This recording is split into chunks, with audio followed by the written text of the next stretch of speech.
welcome to our podcast, Katie and the Cotton Balls. Today we're talking about the Buffalo concussion treadmill test and the Chicago concussion test. Someone else has got to go. So to kick us off, where's the questions, guys? Right here. Each group. Okay, so to kick us off, we're gonna talk about the difficulties administering it, interpretation of exercise tolerance, and confidence in return to play decisions. So we'll start off talking about some of the difficulties we had in administering the Buffalo concussion test. Katie, would you like to talk about some difficulties with that? Absolutely. I personally thought that there was a lot happening with the Buffalo concussion test. I found finding a heart rate, we cheated a little bit and used a pulse ox, because trying to find a heart rate on somebody that's actively moving the whole time, very difficult, very, very difficult. So I found the pulse ox was a lot easier. And then also trying to get, because I was in charge when Rachel was doing it, trying to get Rachel to focus on like the RPE scale and then the Borg scale while she was working, while we were changing her incline, not her speed, but like also changing her incline, monitoring the time, and making sure we did all of that in 1 minute and then did it again every minute. Got very repetitive and very difficult, and I was kind of waiting for us to find a groove, and we didn't really, because once we would finish the cycle, it would start again. And then I felt like we kind of hit a point of the test where Rachel was over it, and I kept going, okay, I'm gonna ask the same questions that I've been asking for 15 minutes again. So yeah, that part was very hard. Yeah, just repetitive. It was repetitive. Yeah. I think like also if you're doing the treadmill test, it's kind of like the treadmill most likely also has like a built-in like heart rate monitor, but like asking them to actually hold on to the handles while running isn't the easiest thing to do. So maybe it's a little easier on the bike, but also finding an appropriate bike to do the Buffalo concussion test on is not easy, because you can either have like the ones you have in the Eric and they're kind of lower quality, not built for like putting out more watts like you're supposed to do in the test. But then when you can either do that one or you do have like the spinner, but that one is quite literally just a stationary bike. So we ended up using a Monarch, but then that doesn't have the built-in heart rate monitor, so then we have to use a pulse ox, or in Jordan's case, she used her Apple Watch.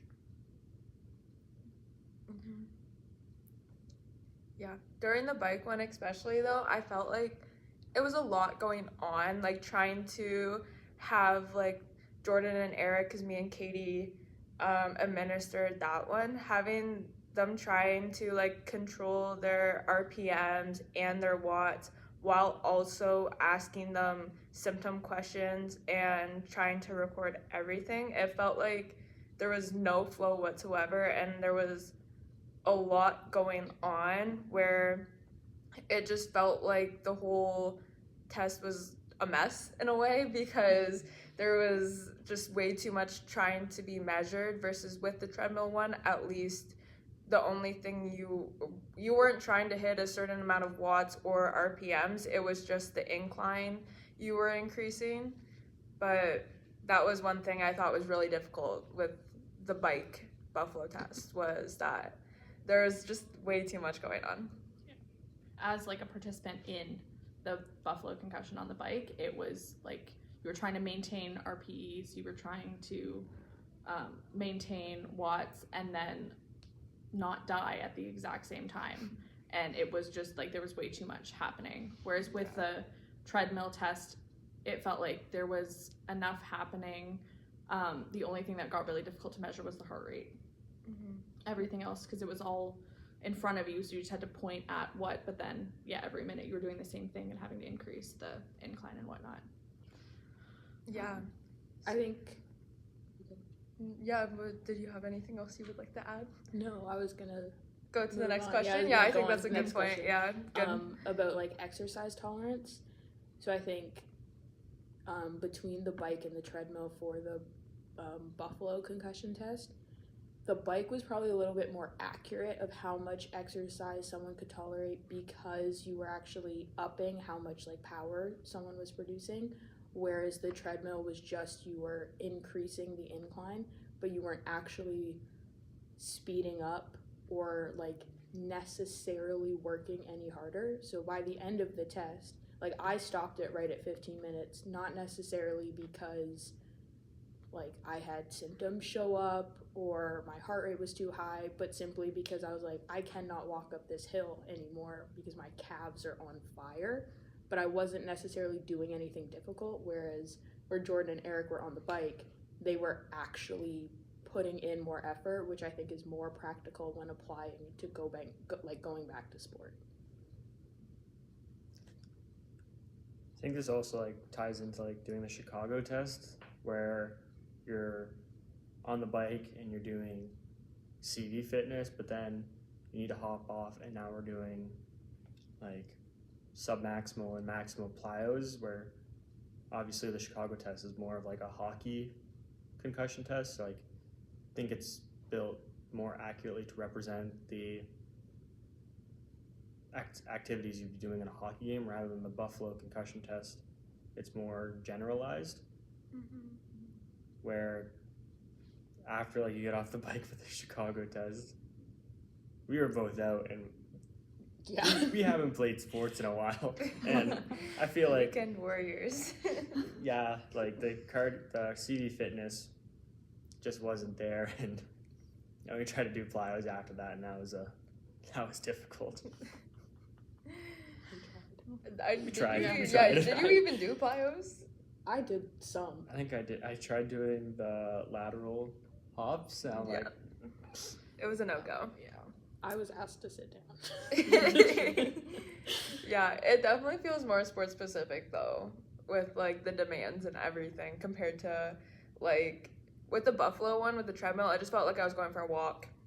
Like yeah, you managed that one really well. Like we kind of expected for it to show up with some concussion symptoms, and you didn't have anything show up at all. No. Rachel was the only athlete out of any of us. Yeah. Well, especially crazy, I did have a the concussion. most recent concussion. Yeah. I had a concussion like a month ago too, so it's like I should have had symptoms, but it was just the walk through the park, like a walk up a steep hill was what it was. Yeah, for it was 15 very minutes. manageable.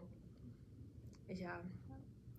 I felt like with the exercise tolerance too, because we're all like relatively untrained, like we don't do lots of CV fitness every day, it was actually almost hard to determine like, okay, are we like showing up symptoms because we have concussions, or are we showing up symptoms because we're just not like able to actually complete the Oxygen activity? deprived. Yeah, so that was like kind of difficult to determine because I don't know, I like conked out on the Buffalo concussion test at 15 minutes because I'm like, my legs don't do that. There was a point in the bike test where like you turned the knob a little bit and it just felt like the pedal just stopped moving, and the RPM shot down and like watts didn't move, and He's a great buddy.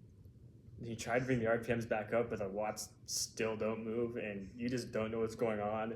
And the whole thing was frustrating, which might have led to a headache, which now you've failed the test because your symptoms got worse. Yeah. That's where I found though that the Chicago test in terms of the cardiovascular aspect was a little bit better, because I felt like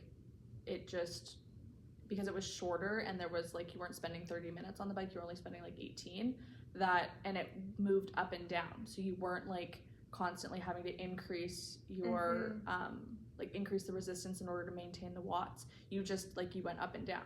So I thought that was a little bit better maybe for someone who isn't as trained or like doesn't do a lot of like CV fitness in their sport. Because yeah, like for Eric, that one actually wasn't terrible. You were able to complete the test. Whereas with the Buffalo concussion test, you weren't able to complete it because it brought back symptoms. I think that was just a bad day for me. I think you had a headache though before. I think I started the day to be off with a fair. headache, and I was like, this is just not a day for exercise. Yeah. I think that leads us very well into our last topic, confidence in return to play decisions. I think with the Chicago test, I would feel a lot more confident returning the athlete to play just for the fact that it is more sport specific. You're doing a lot of those like sub-max plyos, those max plyos, along with the cardiovascular component, and I feel like combined together, it does give like a good return to play decision if they're able to do it like symptom free. I think we got a little like obviously like when we did yours, we like miscalculated your max heart rate, which I think went over. So we were supposed to end the test before. Yeah. Sorry, Rich. Hey, I killed it. My bad. You did. It was a good walk. It was a good check. Like we got to max heart rate with you as well. So like you would have passed. Like 4 times. Yeah. Well, That it was was also because when you Mine changed was your bad. hand position, Yeah. and you're pulse also changed. wearing nail polish with the Yeah. pulse ox. Yeah. Like we maybe weren't getting the best readings. Mm-hmm. Yeah. But I would go with the Chicago test over the Buffalo test. I think if I wanted to return an athlete to play, because it was more sport specific. It made more sense, and it was way easier to administer. Yeah. I would definitely do the Chicago test if we were doing hockey. Maybe other sports, the Buffalo concussion test would be a little more suited for it. Yeah, I think I would go Chicago simply because based off, because I did Chicago, like the Chicago test, and then I did the Buffalo treadmill test. And based off the Buffalo test, I would have been returned. And based off the Chicago test, I wouldn't have because I couldn't finish it. Like I finished the bike test, came off, and was like, yeah, no, I'm done. I can't do this. Because just so many things showed up. But I think the change in like power and energy that you're exerting on the bike and then the things that you have to do after is just goes so much more in hand with other sports. Like yes, it could be very hockey specific, but you can kind of apply it to other things. Whereas the bike or the Buffalo test feels kind of like linear. Yeah, if that very makes any linear. sense. That's like the best way to describe it. Yeah. Yeah. But like all that said, me, Eric, and Rachel have had multiple concussions. So having us do concussion testing I feel like we kind of have a little bit of an advantage because we already get concussion symptoms just from existing. Yeah. So trying to provoke them and then seeing which test would have them show up, and the Blackhawks test got concussion symptoms from all of us, Yeah. like to varying degrees, whereas the Buffalo test didn't.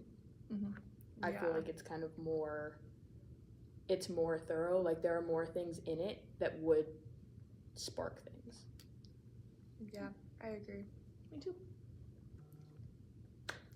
Thank you for joining us on Katie and the Cotton Balls. We'll see you next week. Until next time.